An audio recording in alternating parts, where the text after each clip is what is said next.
ప్రార్థన చేసుకొని కూడికను ప్రారంభించుకుంటాం.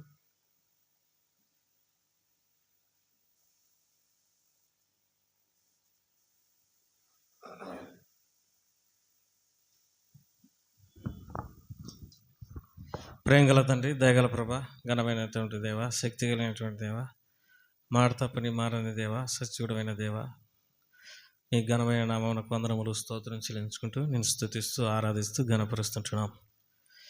ఇంతవరకు మీరు వాళ్ళు కాపాడుతూ వచ్చినందుకే స్తోత్రములు. మాటలు మీరు ఎంతో దయను కనికరమును కనపరుస్తూ వచ్చినందుకే స్తోత్రములు. బుద్ధిహీనులం బలహీనులమైనప్పటికీ మమ్మలను క్షమించి మరియు మమ్మలను నీ ఆశీర్వాదములతో నింపినందుకే స్తోత్రములు. సిలువలో కార్చినటువంటి నీ పరిశుద్ధమైన రక్తంతో మా పాపదోషం అంతటిని మీరు కడిగినందుకై నీకెంతో వందనాలు స్తోత్రం చెల్లించుకుంటున్నాం. ఉపవాస ప్రార్థనకై మేము చేరవడానికి ఇచ్చిన కృప కొరకై స్తోత్రములు. మరి మీరు మమ్మలను బలపరచండి. ఎక్కడ ఇద్దరు ముగ్గురు నా పేరిట కూడి ఉందిరో వారి మధ్యనే ఉంటా అన్నావు. మీరు మా మధ్య ఉన్నందుకే స్తోత్రం. సమయం ఆశీర్వాదకరంగా ఉంచమని యేసు వారి నామం పేరిట స్తుతించి ప్రార్థించడి వేడుకుంటున్నాం తండ్రి, ఆమేన్.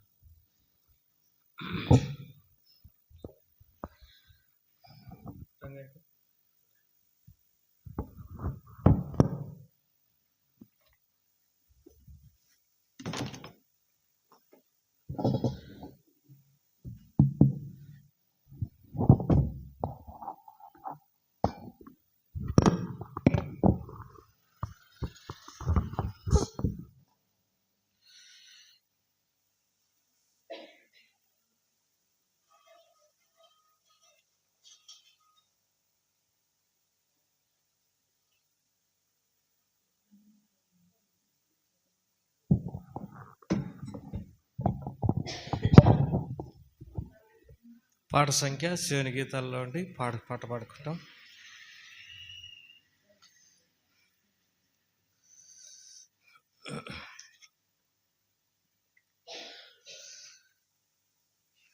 పాట సంఖ్య 440, కొత్త పుస్తకాలలో, పాత పుస్తకాలలో 437.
నెంబర్ కొంచెం తప్పుకుంది. 441. 441.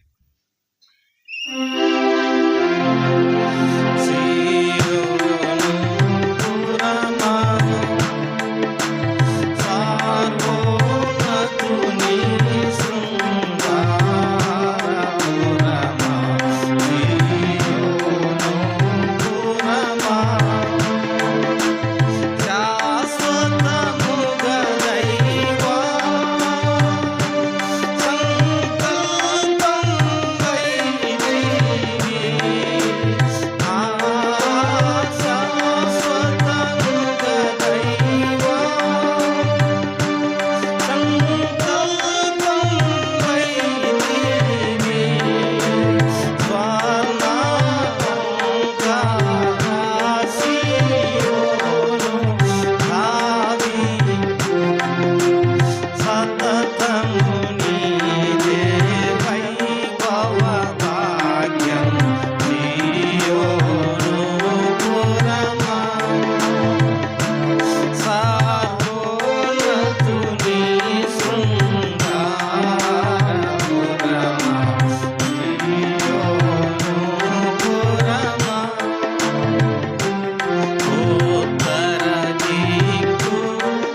ఇంకో పాట పాడుకుంటాం. పాట సంఖ్య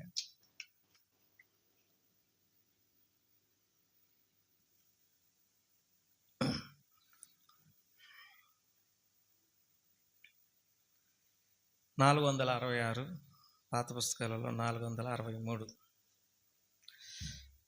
ప్రభు ప్రజలారా అనేటటువంటి పాట పాడుకుంటాం.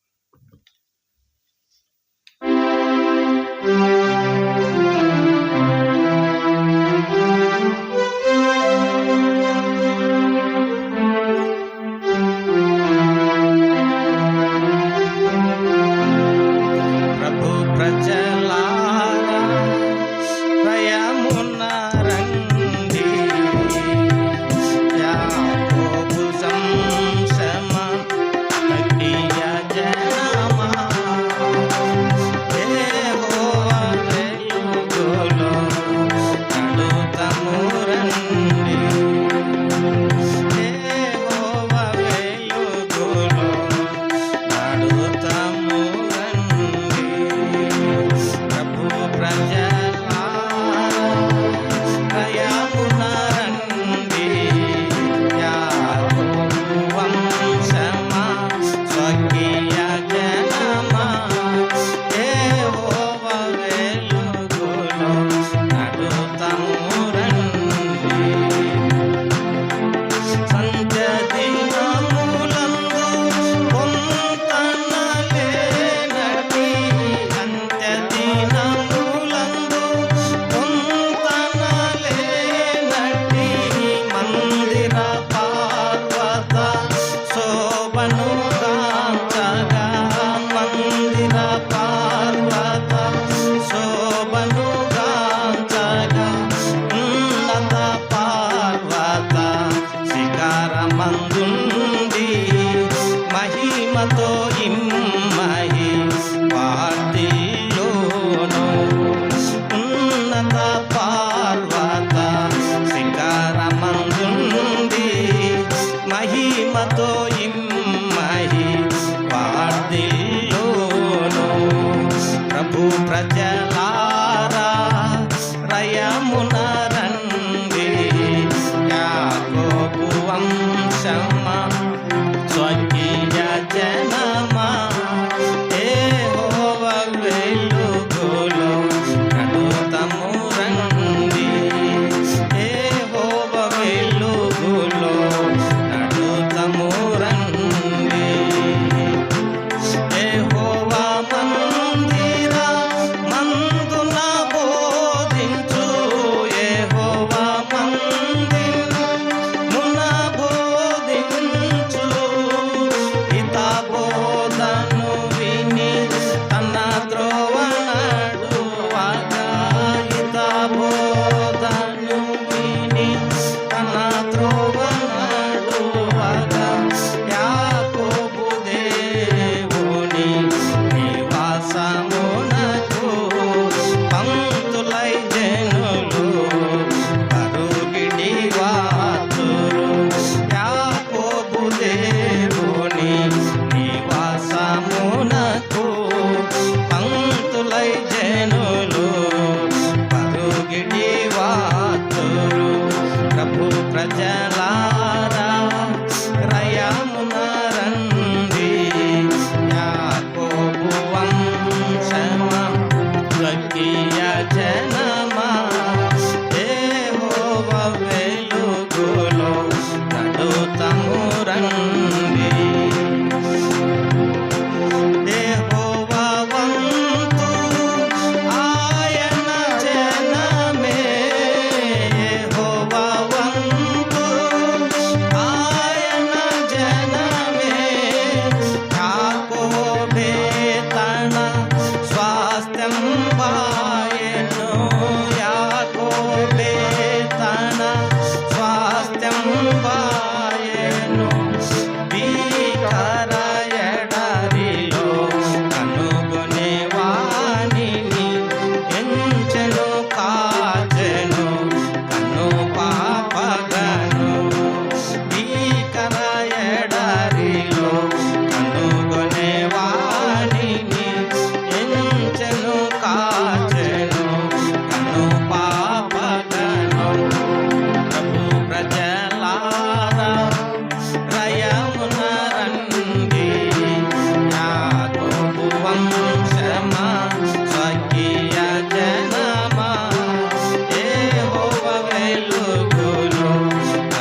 దేవుని వాక్యం విన్నాం.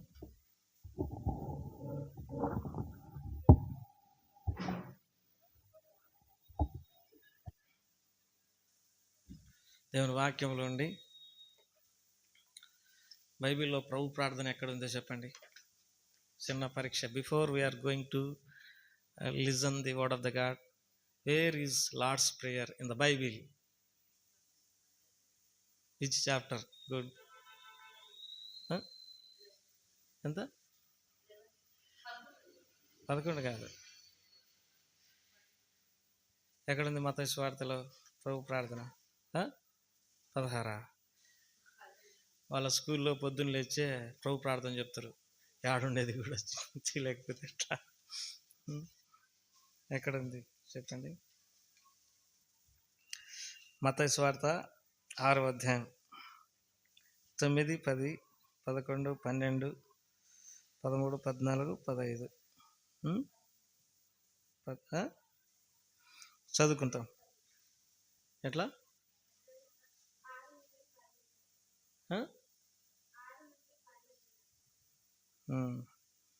సరే, 9వ వచనం. కాబట్టి మీరు ఇలాగూ ప్రార్థన చేయుడి. పరలోకమందున్న మా తండ్రి, నీ నామం పరిశుద్ధపరచబడును గాక, నీ రాజ్యం వచ్చును గాక, నీ చిత్తం పరలోకమందు నెరవేర్చున్నట్లు భూమి మీద నెరవేరును గాక. మా అనుదిన ఆహారం నేడు మాకు దయచేయము. మా రుణస్తులను మేము క్షమించిన ప్రకారం మా రుణములను క్షమించము. మమ్మల్ని శోధన లేక దుష్టు నుండి మమ్మల్ని తప్పించము. ప్రభు వారి మాటలను దీవించినట్టు చిన్న ప్రార్థన చేసుకుంటాం.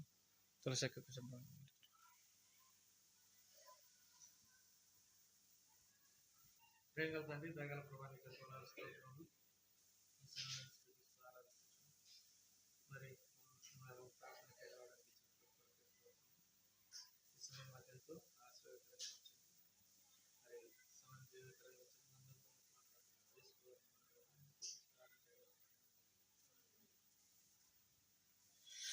చదువుకున్న ఈ వాక్య భాగాలను మా ప్రభువారు మన కొరకై దీవించి ఆశీర్వదించునుగాక.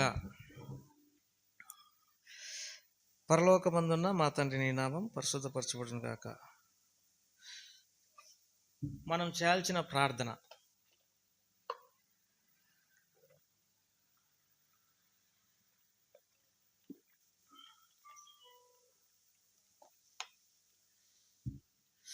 పరలోకమందున్న మా తండ్రి, నీ నామం పరిశుద్ధపరచబడునుగాక. మనం చేయాల్సిన ప్రార్థనలో ఉన్న కొన్ని ముఖ్యమైన, ఎప్పుడు ఆయన నామం పరిశుద్ధపరచబడుతుంది? మిమ్మును బట్టే కదా నా నామం అన్యజనుల ఎదుట దూషింపబడుతున్నది. మనము అపవిత్రులం అయిపోయినప్పుడు ఆయన నామం ఏమవుతుంది? అపవిత్రం అయిపోద్ది. ఆయన నామం పరిశుద్ధపరచబడాలి అని అంటే మనం ఏమై ఉండాలా? పరిశుద్ధంగా ఉండాలి. దేవుని వాక్యంలో యాకోబు రాసిన పత్రికలో ఈ వాక్య భాగాన్ని చదువుకుంటాం. యాకోబు రాసినటువంటి పత్రిక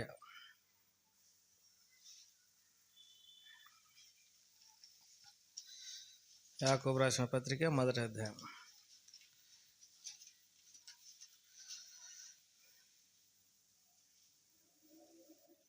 యాకోబు రాసిన పత్రిక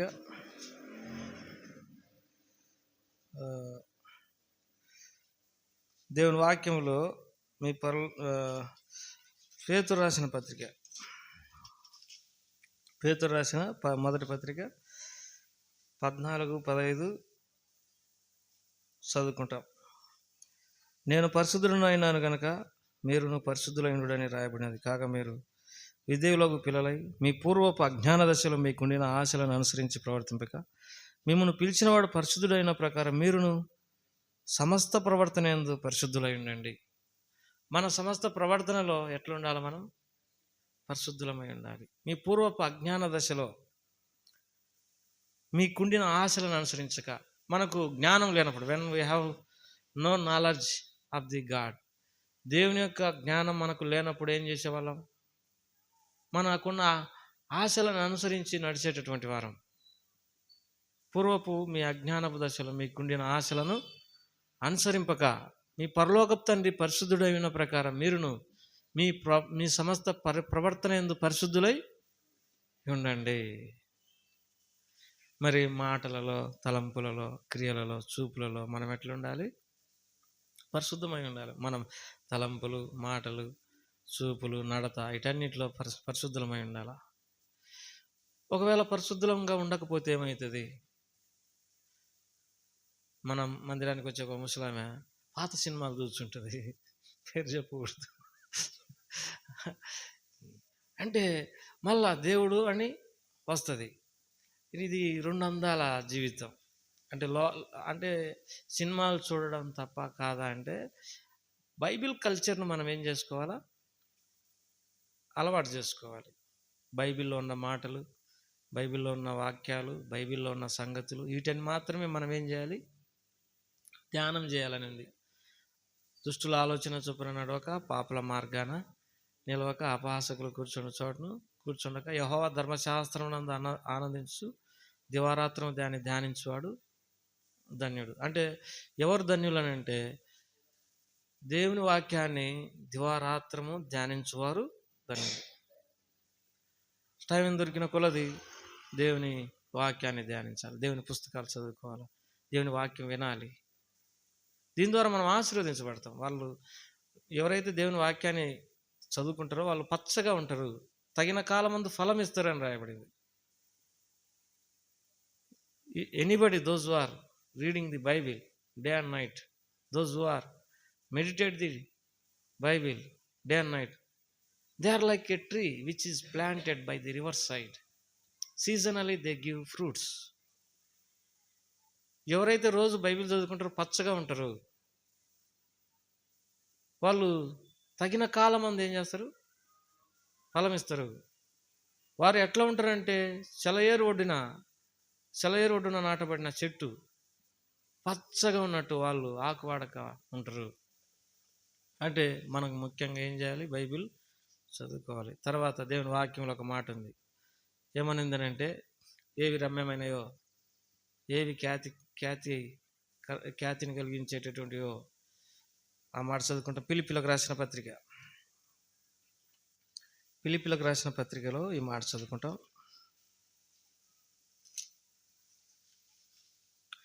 ఫిలిప్పీలకు రాసిన పత్రిక 4వ అధ్యాయం. ఫిలిప్పీలకు రాసిన పత్రిక 4వ అధ్యాయం 8వ వచనం. మెట్టుకు సహోదరులారా, ఏ యోగ్యతైనను మెప్పైన ఉండిన యెడల, ఏవి సత్యమైనవో, ఏవి మాన్యమైనవో, ఏవి న్యాయమైనవో, ఏవి పవిత్రమైనవో, ఏవి రమ్యమైనవో, ఏవి ఖ్యాతి గలవో వాటి మీద ధ్యానం ఉంచుకొనుడి. మెట్టుకు సహోదరులారా, ఏవి సత్యమైనయో అంటే మనం ఏటి మీద స్టడీ చేయాలి? ధ్యానం ఉంచుకోవడం అంటే స్టడీ చేయడం. Which is truth, the things when we have keep our study on them, it is benefit to us. ఏవి సత్యమైనయో వాటి మీద మన ధ్యానం ఉంచుకోవడం ద్వారా మనకెంతో లాభం. ఏవి మాన్యమైనయో, ఏవి ఖ్యాతి గలవో, ఏవి పవిత్రమైనయో, ఏవి రమ్యమైనయో, ఏవి ఖ్యాతి గలవో వాటి మీద ధ్యానం ఉంచుకునుడి. కాబట్టి మనము అయితే ఎప్పటికైనా ఇంకొక నష్టం కూడా వస్తుంది. మనము దీన్ని కూడా జాగ్రత్త కలిగి ఉండాలి. పాము వలె వివేకులను, పావురం వలె నిష్కపటులున్నాయి ఉండండి అని రాయబడింది. మనం నిష్కపటంగా ఉండాలా. పాము వలె వివేకం కూడా సంపాదించుకోవాలా. పాము ఎట్లా తప్పించుకుంటుందో తప్పించుకుంటుంది. కాబట్టి పావురం వలె మనం నిష్కపటులమై ఉండాలా, పాము వలె వివేకులమై ఉండాలా. తర్వాత మరి దేవుని వాక్యంలో రాయబడి ఉన్నట్టు, పరిశుద్ధత లేకుండా ఎవరును ప్రభువును చూడలేరు. Without holiness it is impossible to see him. పరిశుద్ధత లేకుండా ఆయన ఎవరు కూడా చూడలేరు. భక్సింగ్ గారు కొలస్సీలకు రాసిన పత్రికలు అనుకుంటా విషయాన్ని బయటికి తీసుకొచ్చారు. ఒక వాక్యం చెప్తా ఒకసాట. ఏమని చెప్పిండంటే చూడండి, ఆ మాట చదువుకుంటాం. కొలస్సీలకు రాసినటువంటి పత్రిక దేవుని వాక్యంలో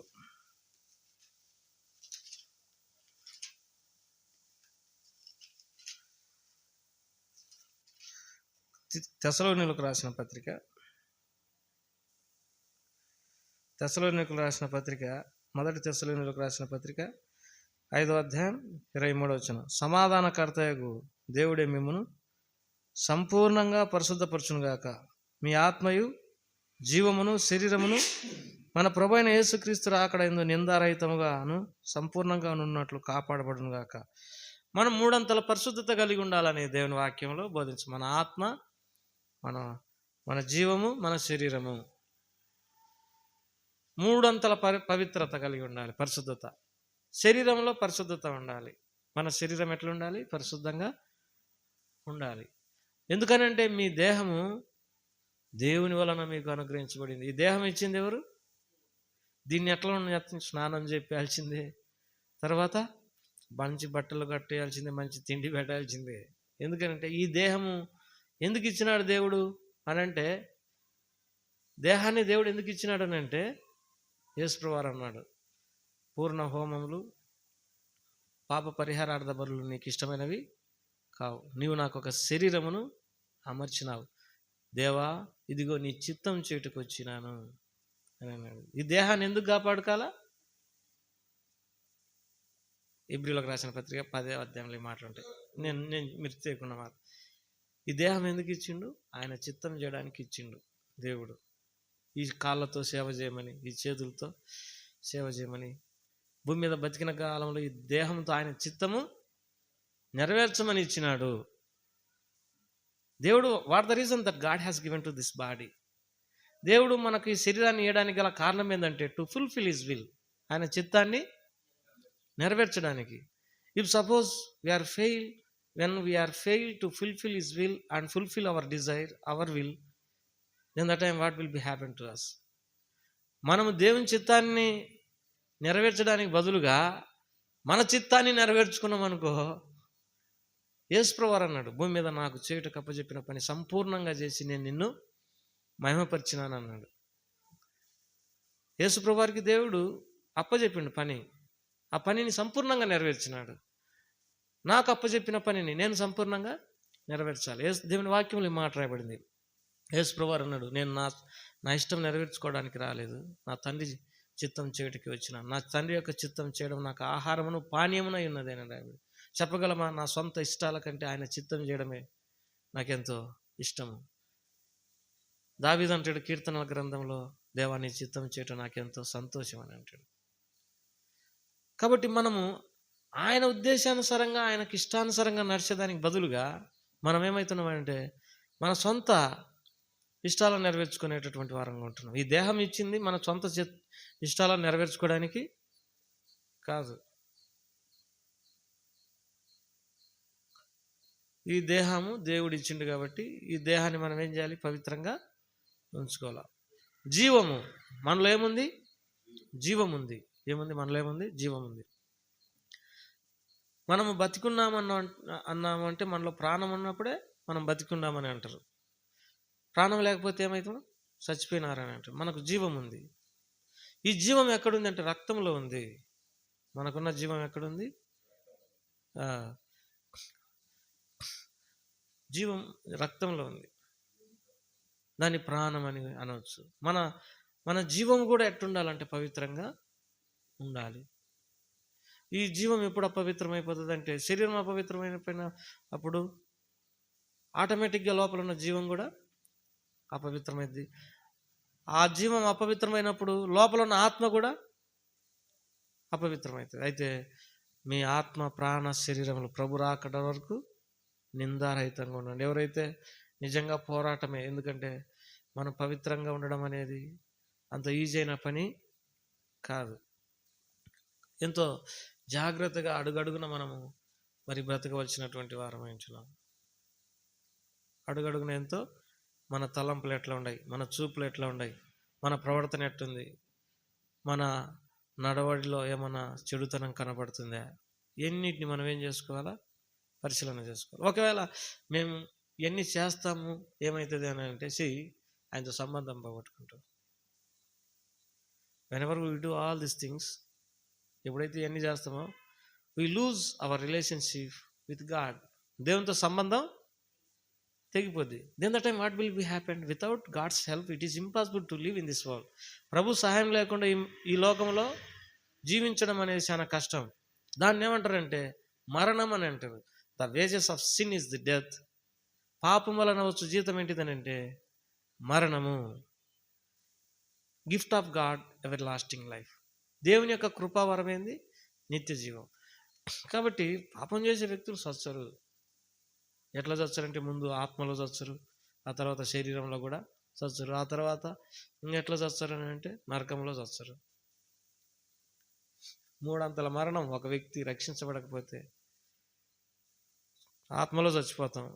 ఆదాముతో అన్నాడు దేవుడు, ఈ పండు దినమున నిశ్చయంగాను చచ్చిపోతాం అన్నాడు. తర్వాత వాళ్ళు ఆ పండు తిన్నారు. ఆ తిన్న తర్వాత వాస్తవంగా మనం చచ్చిపోవడానికి దేవుడు భూమి మీద పుట్టేయలేదు, కానీ మరణం వచ్చింది ఆదాం వలన. అంటే భౌతిక మరణం కూడా వచ్చింది.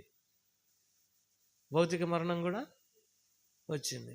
ఆ తర్వాత మరి చనిపోయిన తర్వాత నరకం అనేది కూడా, అది కూడా మరణమే. ఇది రెండవ మరణం అనేది. పిరికివారు, అవిశ్వాసులు, దొంగలు, మాంత్రికులు, విగ్రహారాధికులు అగ్నిగంధకములతో మండు గుండంలో పాలు పొందుతుంది. రెండవ మరణం. నరకం అనేది కూడా ఉంది. నరకం అనేది కూడా ఉంది. కాబట్టి మొదటి మాట ఏంటంటే, పరలోకమందున్న మా తండ్రి నీ నామం పరిశుద్ధపరచబడును గాక, నీ రాజ్యం వచ్చును గాక. రెండో మాట ఏంటిది? నీ రాజ్యం వచ్చును గాక. దేవుని రాజ్యం వచ్చును గాక అంటే అర్థం ఏంటిది? యేసు వారు whenever he started his gospel, he preached like this. యేసు వారు తన సువార్తను ప్రారంభించినప్పుడు ఈ రీతిగా ప్రకటించిండు: time is fulfilled and the kingdom of God is at hand, repent.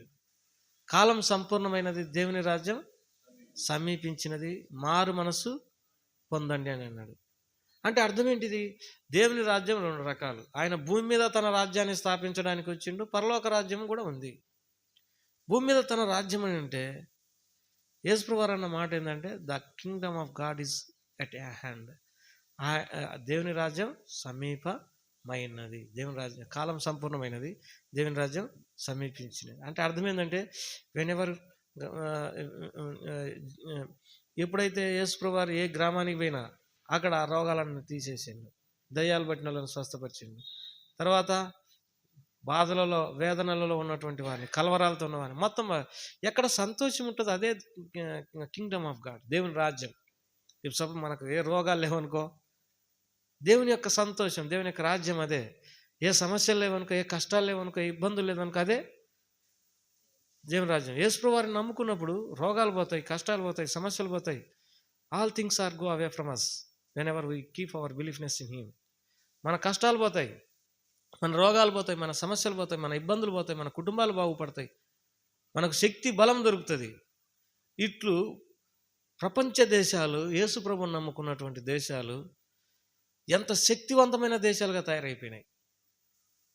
America Christian country, వాళ్ళకు ఆహారం ఎక్కువైపోయి వాళ్ళ ఆహారం గురించి ఎప్పుడు కూడా దిగులు చేయరు. కూడా దిగులు, అన్ని సమృద్ధి వాళ్ళు. తర్వాత ఇంగ్లాండ్ దేశమైనా, జపాన్ అయినా, జర్మనీ అయినా, తర్వాత మరి ఇజ్రాయెల్ దేశం ఉండేది మన జిల్లా అంతమైన, ఎంత మన ప్రకాశం జిల్లా అంతమైన. అది ప్రపంచాన్ని వణికిస్తుంది. వాళ్ళంటే ప్రపంచంలో అందరికీ భయమే. ఏం కారణం అంటే దేవుని శక్తి చేత వాళ్ళు ఆశీర్వదించబడినారు. యేసుప్రభువు వారు ఏమన్నారంటే, నేను వచ్చిన దేవుని రాజ్యాన్ని మీ దగ్గరికి తీసుకొని వచ్చిన, మీకు రోగాలుంటే తీసేస్తా, మీకు సమస్యలు ఉంటే తీసేస్తా, మీకు కష్టాలుంటే తీసేస్తా, మీ పాపాలు కూడా తీసేస్తా, మిమ్మల్ని ఆశీర్వదిస్తా అని యేసుప్రభువు వారు చెప్పినాడు. అందుకే దేవుని వాక్యంలో ఈ మాట రాయబడింది. దేవుడు అపోస్తల కార్యం 3వ అధ్యాయం చివరి వచనంలో, దేవుడు తన సేవకుని పుట్టించి మీలో ప్రతి వారిని వారి దుష్టత్వం నుండి మళ్లించుట వలన మిమ్మల్ని ఆశీర్వదించుటకు మొదట ఆయన మీ వద్దకు పంపెను. What the reason that father of God send his only begotten sun into this world. తండ్రి అయినటువంటి దేవుడు తన ఒక్కడైన కుమారుని ఈ లోకానికి పంపడానికి గల కారణం ఏంటంటే టు బ్లెస్ us, మనల్ని దీవించడానికి, to turn us from the evil, చెడుతనం నుండి మనం తిప్పడానికి ఆయన తన ఒక్కడైన కుమారుణ్ణి ఈ లోకానికి పంపినాడు. కాబట్టి ఆయన యేసుప్రభువు వారే దేవుని రాజ్యం. ఏ ఊర్లోకి వచ్చే యేసుప్రభువారు ఆ ఊర్లో దేవుని రాజ్యం. ఏ కుటుంబంలో ఉంటే యేసుప్రభువారు ఆ కుటుంబంలో దేవుని రాజ్యం. ఏ గ్రామంలో ఉంటే యేసుప్రభువారు ఆ గ్రామం. ఆయనే ఆశీర్వాదం. నీ రాజ్యం వచ్చును గాక. మనం ప్రార్థించాల్సినటువంటి ప్రార్థన ఏంటిదంటే, నీ రాజ్యంలో భూమి మీద అందరు యేసుప్రభువుని నమ్ముకొని దీవింపబడుదురు గాక. తర్వాత మాట ఏంటంటే, పరలోకమందు నీ చిత్తం నెరవేర్చబడుచున్నట్లు భూమి మీద నీ చిత్తం నెరవేర్చబడును గాక. మా అనుదిన ఆహారం నేడు మాకు దయచేయము. మనం అడగాలి, ప్రొవైడ్ అవర్ డైలీ బ్రెడ్. అనుదిన ఆహారం మాకేంది అనుగ్రహించు. Without bread it is impossible to live in this world. ఆహారం లేకుండా మనం ఎవరం కూడా బతకలేము. మనం అడగాలి, అన్నం పెట్టని దేవుణ్ణి. అడుగుడి మీకు ఇవ్వబడును, వెదుకుడు మీకు దొరకను, తట్టుడు మీకు తీయబడును. అడుగు ప్రతివాడు పొందును, వెదుకు ప్రతివానికి తీయబడును. Ask him. ఆయన ఏం చేయాలి? మనం అడగాలి, ప్రార్థన చేయడం అంటారు దాన్ని. ప్రభువా మాకు ఆహారం దయచేయి, మా అక్కర్లు తీర్చు, మా కుటుంబంలో ఉన్నటువంటి ఇబ్బందులన్నీ సమస్యలన్నీ కూడా తీర్చు. Whenever we pray like this, మనం ఈ రీతిగా ప్రార్థన చేసినప్పుడు what will be happen to us, మనకేం జరుగుతుంది అని అంటే, రోమిలకు రాసిన పత్రిక 10వ అధ్యాయంలో ఈ మాట రాయబడింది. యూదుడని లేదు, గ్రీస్ దేశస్తుడని లేదు, ఒక్క తండ్రి అందరికీ దేవుడు. ఆయన తనకు ప్రార్థన చేయ వారందరికీ కృప చూపుటకు ఐశ్వర్యవంతుడై ఉన్నాడు అని రాయబడింది. Whenever we pray unto him is the rich person. ఆయనకు ప్రార్థన చేసినప్పుడు ఆయన కృప చూపించేటటువంటి దేవుడు. కాబట్టి మనం ఏం చేయాలి? ఆయనకు ప్రార్థన చేయాలి. మాకు ఆహారం పెట్టమని అడగాల, అన్నం పెట్టమని. ఎవరమైనా మరి ప్రతిరోజు అన్నం అవసరం కలిగినటువంటి వారు ఎవరు 4 రోజుల దాకా ఒక రోజు తిని ఒక 4 రోజుల దాకా ఉంటామనడానికి లేదు. యాకోబు అనేటటువంటి వ్యక్తి బైబిల్లో ఏమని ప్రార్థన చేసినా చూడు, తన అన్న దగ్గర నుండి పారిపోయేటప్పుడు ఏం చేసినాడంటే, ఆది కాండంలో ఆ మాట చదువుకుంటాం. ఆది కాండం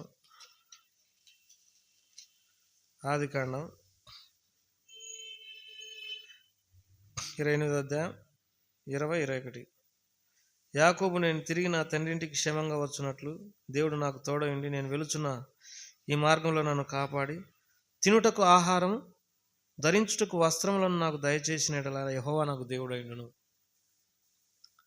ప్రారంభంలో యాకోబు యొక్క ప్రార్థన ఏంటిదంటే, తినుటకు ఆహారం, ధరించుకున్నటకు వస్త్రాలు దయచేసి నాకు దేవుడు అంటాడు. ఇది చాలు నాకు, ముందు ఆహారము వస్త్రాలు ఉంటే చాలు నాకు. నిజమే, ఆహారం లేకపోతే ప్రార్థన ఆ వస్త్రాలు లేకపోతే ఇబ్బంది పడతాం. అందుకే యాకోబు ఒక మాట అంటాడు, ఇదే ఆది కాండంలో. దేవుడు ఆయన ప్రార్థన చేసిన ప్రార్థనకు జవాబు ఇచ్చిండు. చూడండి, ఆది కాండం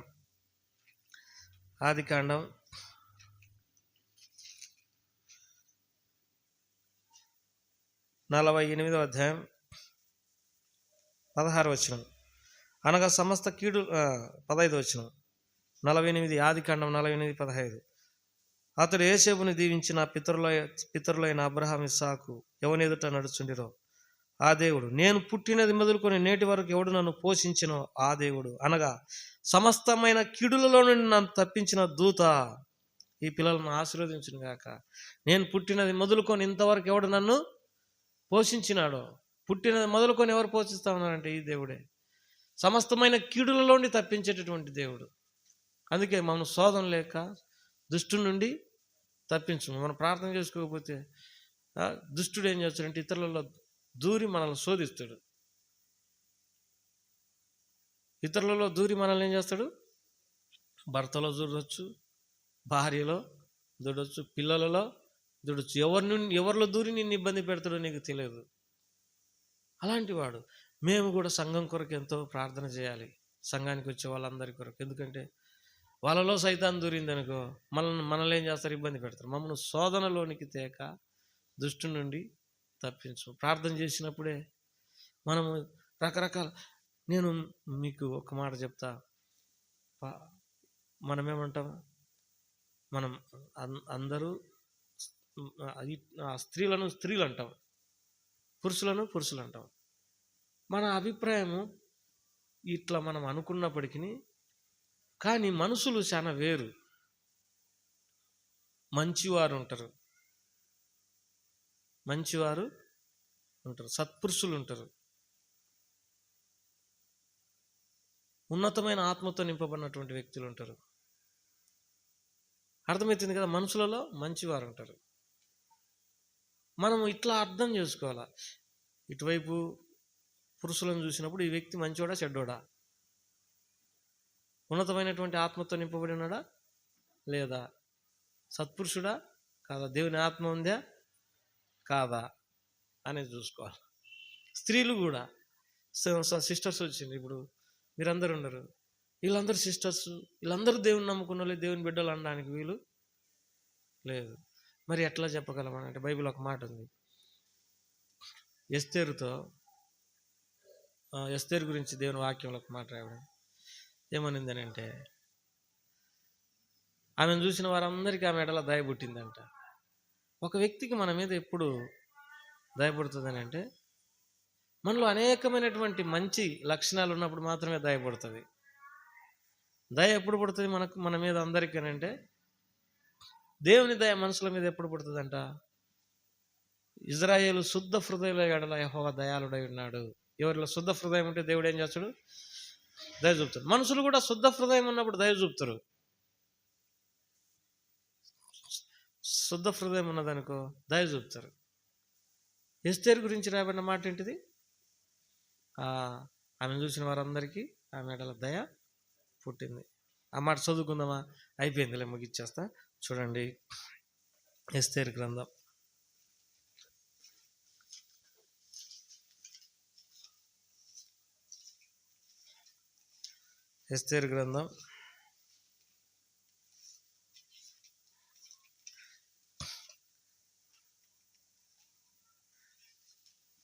ఎన్ని అధ్యాయమాక చదువు.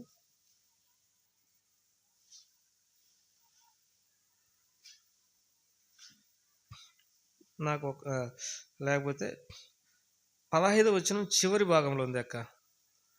2వ అధ్యాయం ఎస్తేరు గ్రంథం 2వ అధ్యాయం 15 చివరి వచనం. 2వ అధ్యాయం 15వ వచనం చివరి భాగం. ఎస్తేరును చూసిన వారందరికీ ఆమె యందు దయ పుట్టెను. ఎస్తేరును చూసిన వారందరికీ చివరి లైన్లో ఉంటుంది, 15వ వచనం చివరి లైన్. ఇప్పుడు నా మీద దయ పుడితే కదా దేవునికి దయ పుట్టింది అనుకో, నన్ను ఆశీర్వదిస్తాడు. దేవునికి దయ కాకుండా కోపం పుట్టింది అనుకో ఎట్లుంటుంది? అందుకే దేవుని దయని సంపాదించుకోవాలి మనం. మన హృదయం శుద్ధంగా ఉన్నప్పుడు దేవుడు దయ చూపుతారు, అందరూ కూడా దయ చూపుతారు.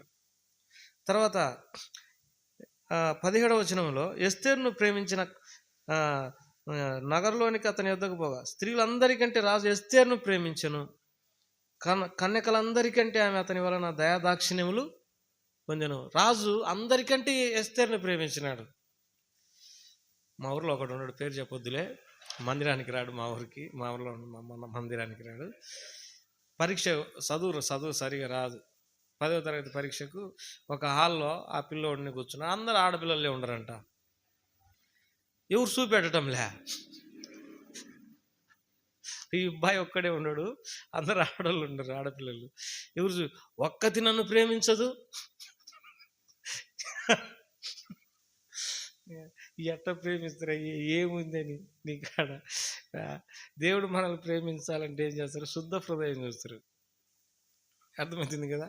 ఒక్కతి నన్ను ప్రేమించదంటే ఏం ప్రేమిస్తారా నిన్ను, సద్దిముఖం అంటే. ఒక విషయం ఏంటంటే, చదువు రాదు, ఏమి రాదు, ఎవరు ప్రేమించరు. మనలో క్వాలిటీస్ చూస్తారు, మనలో శ్రేష్టమైన లక్షణాలు చూస్తారు. Whenever we have much good virtues in our life, then that time we get the favor of others. ఎప్పుడైతే మనలో శ్రేష్టమైన సుగుణాలు ఉంటాయో అప్పుడు మనల్ని ప్రేమిస్తారు. ఏమి లేవనుకో అందరు సీదరించుకుంటారు. తాగాడ కూర్చో, ఎవడైనా సీదరించుకుంటాడు, ఏం మనిషి అంటాడు. అర్థమవుతుంది కదా? మనలో మంచి లక్షణాలు లేనప్పుడు ఎవరు ప్రేమించరు, దగ్గరికి కూడా రాని. నీ వలన మేము చెడిపోతాం. ఎస్తేరును చూసిన వారందరికీ ఆమె ఎడల దయ పుట్టిందంట. ఎస్తేరును కన్యకలందరికంటే రాజు ఎక్కువగా ప్రేమించాడు, అందుకే ఆమెను రాణిగా చేసినాడు. చూడండి, దావీదు చిన్నవాడు. సౌలు రాజు ఏమన్నాడంటే తన దగ్గర ఉన్నటువంటి సైన్యాధిపతితో, ఈ చిన్నవాడు ఎవని కుమారుడు అన్నాడు. ఎందుకంటే గొలియాతును చంపిండు. తర్వాత సౌలు కుమారుడు యోనాతాను దావీదును ప్రాణ స్నేహితునిగా చేసుకున్నాడు. మనకు ఒక్కరు కూడా స్నేహితులు గారు, మనల్ని ఎవరు ప్రేమించరు, ఎవరు దయ చూపించరంటే మనలో ఏదో పాపాలు ఉంటాయి. ఏముంటాయి? పాపాలు ఉంటాయి. దేవునికి ఆయాస్కరమైన హృదయంలో శుద్ధత లేకుండడం, పొద్దున్న లేచి అందరు తూచా అంటున్నారు అనుకో, దాని అర్థం ఏంటంటే ఎన్నో తప్పులు ఉన్నాయి నీలో. ఏముండయి? ఎన్నో పొరపాట్లు ఉన్నాయి, ఎన్నో భయంకరమైనటువంటి విషయాలు ఉన్నాయి. ఈ మధ్యకాలంలో మా ఒక అబ్బాయిని నేను సీదరించుకుంటున్నా. ఆ అబ్బాయిని ఎప్పుడు సీదరించుకోను, బాధ పెట్టండి, ఎందుకంటే చాలా ఇష్టమైనటువంటి వాడు. ఆ అబ్బాయికి డౌట్ వచ్చి ఏమన్నాడంటే, నన్ను ఎందుకు నువ్వు సీదరించుకుంటున్నావు అని అన్నాడు. నాలో ఏదన్నా ఉంటే తప్పు చెప్పేసేమన్నాడు. అడిగిండు. చెప్తాను అని ఏం చెప్పినంటే, నేను సీసీ కెమెరాలో చూసినాను నిన్ను, నువ్వు కుర్చీలో కూర్చుంటే వేరే ఆడపిల్ల వచ్చి చెయ్యి మీదేసి ఇది ఎక్కడ పద్ధతి అని అడిగిన. అంటే నాకు తెలిసి ఆ అబ్బాయిలో తప్పేమీ లేదు, కానీ నీది తప్పు కదా మీద చేయించుకోవడము. ఆడపిల్లలు చేసినప్పుడు నువ్వేం చేయాలి? అరసాలి, కరెక్ట్ కాదు. దూరంగా ఉండడం ఆడపిల్లలు మగపిల్లలు కొన్ని విషయాలు వినపడుతుంటాయి. కొంతమంది చెప్తారు, నాకే చెప్తారు, పలానా అబ్బాయి ఫోన్ చేస్తున్నాడు, నన్ను ఇసుకిస్తున్నాడు అని. మన సంగతుల గురించి కూడా చెప్తారు. ఏం పద్ధతి ఇది మీకు అనేది కరెక్ట్ కాదు కదా. ఎవరి భార్యల వరకు, ఎవరి భర్తలు వారికి, అంతే. అప్పుడు ఆ అబ్బాయి తప్పులేదు కాబట్టి అట్లనైతే సరే నేను జాగ్రత్తగా ఉంటాను అన్నాడు. తప్ప అబ్బాయిది లేదు. కాబట్టి ఎవరన్నా తప్పులు ఉన్నప్పుడు మనం ఏం చేసుకుంటాం? ఇసుక్కుంటాం. ఏం మనిషి నువ్వు చూతూ అని అన్నాడు. మనకు ఏం కావాలా? శుద్ధ హృదయం కావాలి. ఎస్తేరుకి ఎందుకు ఎస్తేరు మీద అందరికి ఎందుకు దయ పుట్టిందంటే ఆమె హృదయంలో శుద్ధత ఉంది. దేవుడు అందరికి దయ పుట్టేటట్టు చేసినాడు. దేవుని వాక్యంలో ఒక మాట రాయబడింది, ప్రసంగి గ్రంథంలో. ఏమనిందంటే, ఆనందమును తెలివిని అనుగ్రహించును. ఎవరికి? మంచివానికి ఆయన ఆనందము తెలివిని అనుగ్రహించు. మంచి వారంగా ఉన్నప్పుడే దేవుడు అన్నీ అనుగ్రహిస్తాడు. తర్వాత రూతు గురించి రాయబడింది. బోయాజు ఒక మాట అన్నాడు. ఏమన్నాడంటే రూతు గురించి ఏమన్నాడంటే, బోయాజు ఏమన్నాడంటే, నీవు గొప్పవారిని కానీ యవనస్తులను కానీ వెంబడించలేదు. విధవరాలు. ఆమె ఎవరు? విధవరాల్లో కూడా అందమైన వ్యక్తి. వాస్తవంగా అయితే ఇప్పుడు పనిలో పోతాం, విధవరాలైనా ఆడపిల్లలైనా మగపిల్లలైనా డ్యూటీలోకి పోతున్నాం. అక్కడ కామెంట్ చేసే వాళ్ళు ఉంటారు. ఏం చేస్తారు? ఏదేదో మాట్లాడేటటువంటి వాళ్ళు. కానీ శ్రేష్టమైన బుద్ధి కలిగినటువంటి వారు ఎవరికి లొంగరు, ఎవరికి పట్టించుకోరు. ఈమె గురించి చాలా ఆలోచన చేసిండు. ఏం చేసిండంటే, ఈమె ప్రవర్తన ఎట్టుంటుంది అని గొప్పవారిని కానీ యవనస్తులను కానీ నువ్వేం చేయలేదు, వెంబడించలేదు. నేను కొన్ని పరిశీలనగా మాట్లాడేటప్పుడు ఇట్లా అటెండ్ అవసరం. కొంతమంది డబ్బు కోసం కూడా ఆడవాళ్ళు వెంబడించేటటువంటి వాళ్ళు ఉంటారు వేరే వాళ్ళను. గొప్పవారు అయితే వాళ్ళని వెంబడిస్తారు. కరెక్ట్ కాదు కదా. డబ్బు ఉంది అని ఇతరులను నువ్వు వెంబడించడం అనేది రూల్ కాదు కదా, కరెక్ట్ కాదు. రూతు గురించి ఆయన మాట్లాడిన మాట చదువుకుంటాం, న్యాయాధిపతుల గ్రంథంలో ఈ మాట చదువుకుంటాం.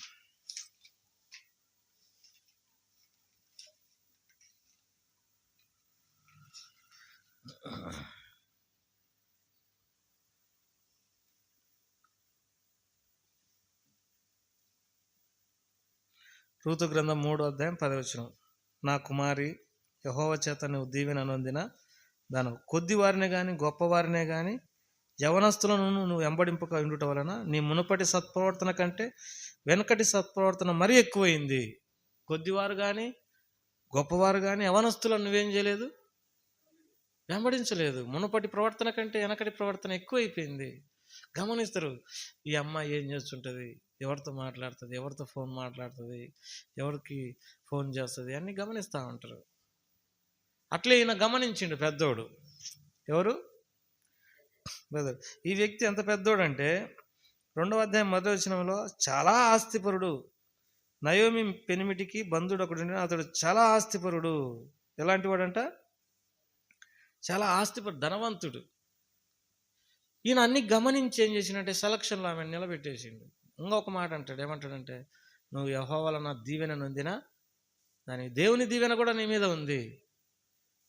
ఆ ఆస్తిపరుడు ధనవంతుడైనటువంటి వ్యక్తి ఆమెను పెళ్లి చేసుకున్నాడు. మనము మరి దీవెన లేక ఉన్నాము అని అంటే మన ప్రవర్తన సరిగా లేనప్పుడు దీవెన ఉండదు, మనకు ఆశీర్వాదాలు ఉండవు. గొప్పవారు మన మీద ఇంట్రెస్ట్ సూపరు. మన ఎందుకంటే అన్ని ఎంక్వైరీ చేసుకుంటారు, మొత్తం ఇండైరెక్ట్గా ఎంక్వైరీ చేసుకుంటారు. అదంతా ఎందుకు, ఫిలిప్ అన్న వేరే వారిని నా విషయం ఎంక్వైరీ చేసుకున్నాడు, మనం బుజ్జికి సహాయపడవచ్చా లేదా అని అంటే ఆయన చెప్పిండు, తప్పక మనం సహాయపడాలన్నా అన్నాడు. ఎంక్వైరీ చేసుకుంటారు రహస్యంగా, పలానా వ్యక్తి అలాంటి వాడు, పలానా అమ్మాయి ఎట్లాంటిది, పలానా అబ్బాయి ఎలాంటి వాడు, వీళ్ళ ప్రవర్తన ఏంటిది, అని ఎంక్వైరీ చేసుకున్నప్పుడు వాళ్ళు గమనిస్తారు. ఎంక్వైరీ చేసుకున్నప్పుడు సరైన రీతిలో వారికి నమ్మకం దొరకలేదని కొద్దుపోమంటారు. అందుకే మనం లోయెస్ట్గా ఉన్నాము, ఆశీర్వాదం లేకుండా ఒక గొప్ప స్థితి లేదని అంటే మనం చేసుకున్న తప్పులు మనల్ని పరిస్థితులు నిలబెట్టలేకపోయినాయి. మీకు మేలు కలగకపోవటం గల కారణం మీ పాపం లేని వాక్యంలో. శ్రేష్టమైనవి, ఉత్తమమైనవి, సంపూర్ణమైనవి, దైవికమైన వరాలు మనలో, ఆశీర్వాదాలు మనకు దొరకలేదు అని అంటే మనము చేసుకున్నటువంటి పాపాలే. ఎక్కడో పాపం చేసినాము, శ్రేష్టమైనవి దొరకలేదు. ఇప్పుడు బట్టలలో కూడా 50 రూపాయల బట్టలు కూడా ఉంటాయి, తక్కువ ఉంటాయి, అంటే శ్రేష్టమైనవి కావు. కాబట్టి శ్రేష్టమైనవి, ఉత్తమమైనవి, సంపూర్ణమైనవి ఇవి మనకు దొరకలేదు. అన్నీ మనల్ని, ఇప్పుడు ఒక అత్త ఉండదు అనుకోండి, ఒక అత్త ఉంది, అత్త ఏమని ప్రార్థన చేసుకుంటుంది, దేవా నాకు ఒక మంచి కోడలను దయచేయి. ఎందుకంటే when she stand as like a daughter, ఒక కుమార్తె వలె కోడలు నిలబడినది అనుకో, ఆమెకెంతో సంతోషం. అర్థమవుతుంది కదా? ఒక అత్తకు కోడలు కుమార్తె వల్ల ఎలా ఉన్నదనుకో, అంతకంటే ఆశీర్వాదం ఏముంది? ఇంకా ఆశీర్వాదం లేదు. ఎందుకంటే అదొక సంతోషం. అట కాకుండా రోజుకు 4 ఏట్లు వేసే కోడలు వచ్చిందనుకో,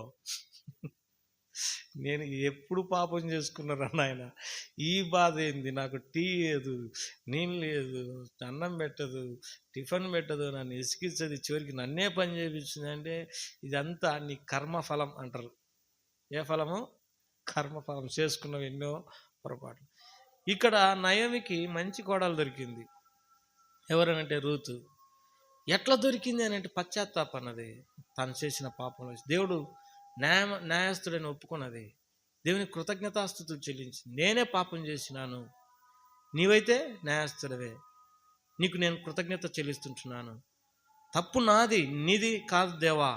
పశ్చాత్తాపడి మారు మనసు పొందింది. ఎవరైతే యథార్థంగా మారు మనసు పొందుతారో మంచి స్థితిని దేవుడు ఏం చేస్తాడు? కలగజేస్తాడు. కాబట్టి ఇప్పుడు కొన్నిసార్లు యూట్యూబ్లలో చూస్తుంటాం, ఒక వ్యక్తి ఇంకొక వ్యక్తిని ఏం చేసిందంట, ఒక అమ్మాయిని ఇంకొక అబ్బాయి పొడిచి చంపేసినాడు. ఎందుకు చంపేసినాడు అని అంటే, సిస్టర్స్లో అంటే అందరని నేను అనటం లేదు, ఎక్కడో కొంతమంది, నేను అందరినీ ఉద్దేశించి మాట్లాడటం లేదు, రీఛార్జ్తో సహా వ్యక్తితో చేపించుకుంటుంది, ప్రేమిస్తున్నానని నటిస్తుంది, ఆ వ్యక్తి దగ్గర నుండి పొందాల్సిన అన్ని పొందుతుంది. ఇప్పుడు పెళ్లి టైంకి వచ్చేసరికి ఏమంటావు, నాకు ఇష్టం లేదు నువ్వు అని అంటావు. ఇది ఎంతవరకు కరెక్టు? మీరు చెప్పండి. నీకు ఇష్టం ఉంటే ఇష్టం ఉంది అని పెళ్ళి చేసుకో, ఖర్చు పెట్టించుకో, ఇబ్బంది ఏమి లేదు. బాయ్ ఫ్రెండ్ లెక్క వాడుకొని ఇప్పుడేం చేస్తూ ఉండవు, వద్దు పో అంటుండవు. ఆ వ్యక్తి ఏం కావాలి? నీ మీద మనసు పడేసుకున్నాడు. ఏం చేసిండు? నీ మీద మనసు పడేటట్టు చేసినావు నువ్వు. ఎందుకు? ఆ వ్యక్తిని వాడుకోవడానికి. పెళ్లి సమయానికి ఇంకొకరితో పెళ్లి చేసుకోవాలని ట్రై చేస్తావు. అట్లా హృదయంలో ఉండి మాట్లాడు. నువ్వు నాకు ఇష్టము, నేను నిన్ను పెళ్లి చేసుకుంటా అంటే ఓకే, నో ప్రాబ్లం. ఎన్ని దేవుని సంగతులు పక్కన పెట్టేసినా కానీ ఇది ఓకే.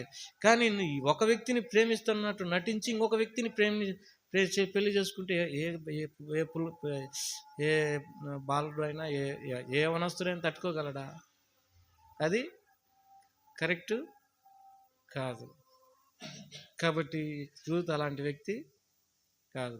యవనస్తులను వెంబడించడం, కొద్దివారిని వెంబడించడం, పెద్ద ధనవంతులని నాకు అవసరం లేదు, నాకు కలిగిందంతా నేను బతుకుతా, స్టోర్ బియ్యం వండుకుండా అయినా నా విలువలను నేను కాపాడుకుంటా, అంతే. అనవసరంగా నేను ఒకరిని ఇట్లా అన్యాయం చేయను అనేది. తర్వాత యేసుప్రభు వారి తల్లి గురించి రాయబడింది. దేవుని వలన నువ్వేమై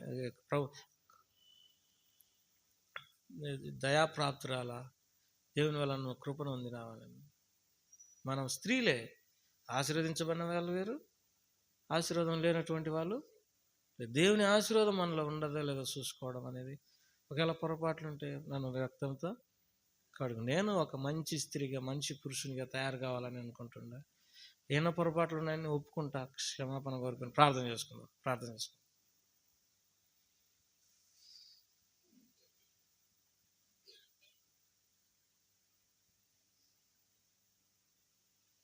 విషయాలు ఏంటంటే, మరి సోమవారం